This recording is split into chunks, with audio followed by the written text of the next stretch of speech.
Part 3 of the TechOWL VOW series, Valuing Older Workers.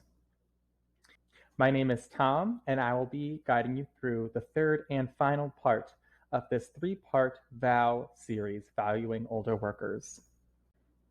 This video is a collaboration between the Mid-Atlantic ADA Center and TechOWL, the Assistive Technology Act program at the Institute on Disabilities at Temple University.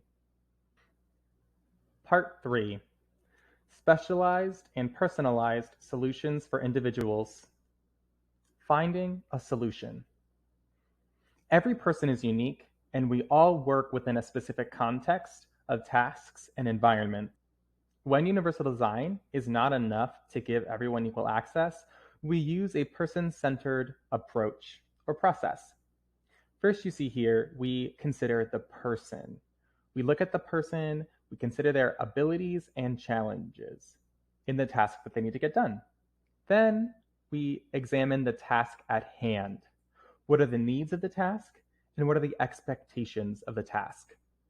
Then finally, we combine all of this understanding of the person's abilities and challenges with the task at hand, and we then look at assistive technology possible solutions.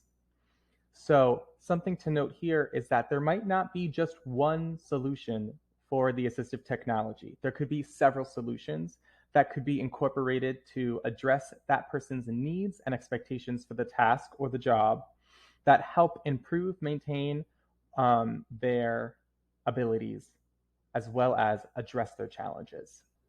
So let's practice. Consider some of the following examples of AT solutions. First, we have this example, accessing a computer.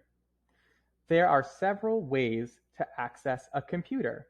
You can type with one hand, you can use your voice using voice control, you can navigate the screen using something called eye gaze. Consider this example. The person that we're working with here is named Amar. Amar is an office assistant with arthritis. The task. Amar is having difficulty typing at the rate required by his employer. The assistive technology solution.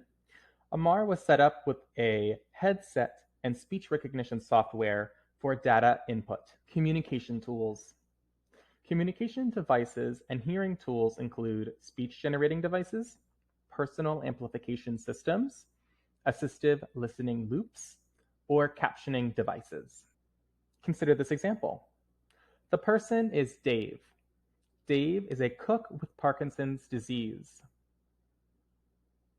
The task: Dave began to have difficulty communicating with customers due to voice issue or a voice shake. The assistive technology solution: this problem was solved with a speech amplification device to alleviate vocal strain. Access for low vision. Low vision aids include digital stand magnifiers, screen reading software. Screen reading softwares tell you out loud what the text says and describes the features of a web page or image. An important note: screen reading softwares only work if it has been coded properly. This is in regards to the web page. If the web page or images are not coded properly, the screen reading software might not work.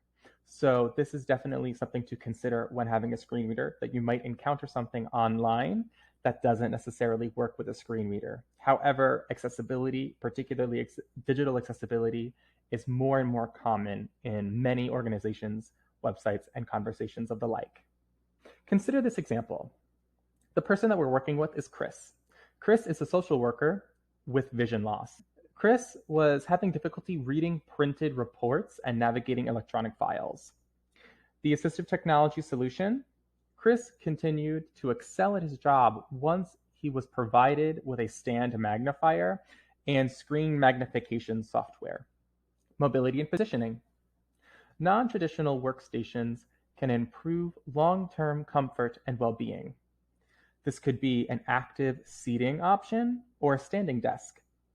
Specialized workstations for individuals with chronic fatigue, back pain, and other conditions include a zero-gravity or supine desk.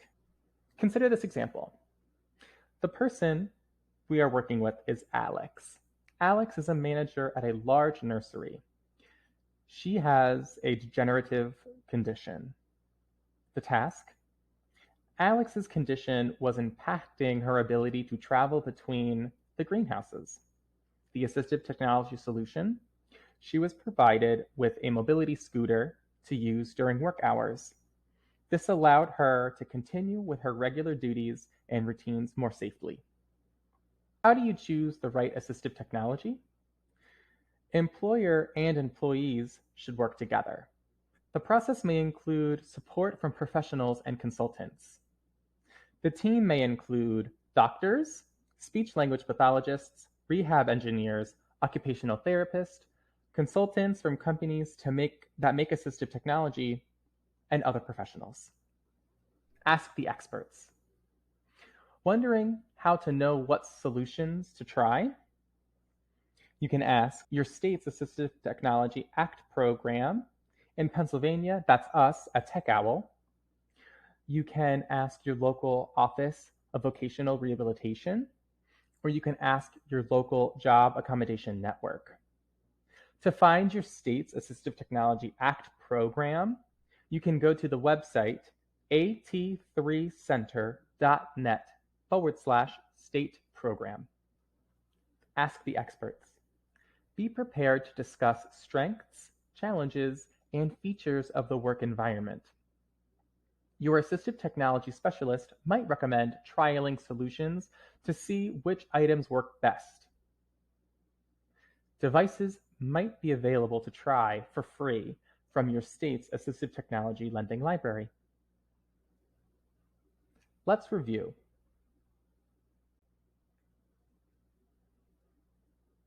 Question 1. Which of the following solutions might be appropriate for an employee with vision loss? Eye gaze computer systems, personal amplification devices, a digital magnifier, or a mobility scooter? I'll give you 2 more seconds. The answer to question 1 is C, a digital magnifier. Whether handheld or a desktop unit, this may be an appropriate reading solution for someone with vision loss. Question 2, true or false? It is the employee's responsibility to know what device they need before requesting an accommodation. I'll give you 2 more seconds. The answer is false. The employee, the employer, the AT specialist, anyone can work together to identify possible solutions. Question 3.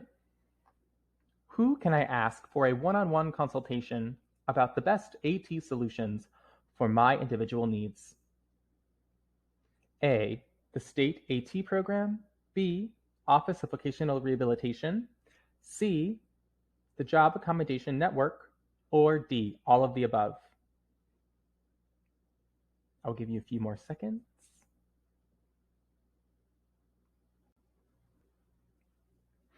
The answer is D, all of the above. The specialists at any of these locations will be able to steer you in the right direction. Your state AT program may additionally have devices available for you to borrow in their state AT library. Some self-reflection. What are procedures for requesting workplace accommodations at your company? Is there a process in place to help identify solutions for employees who don't know what accommodations to ask for? How can you improve that process? Congratulations! This is the final video in the 3-part series VOW, Valuing Older Workers. You now have the knowledge to make your workplace more accessible for everyone.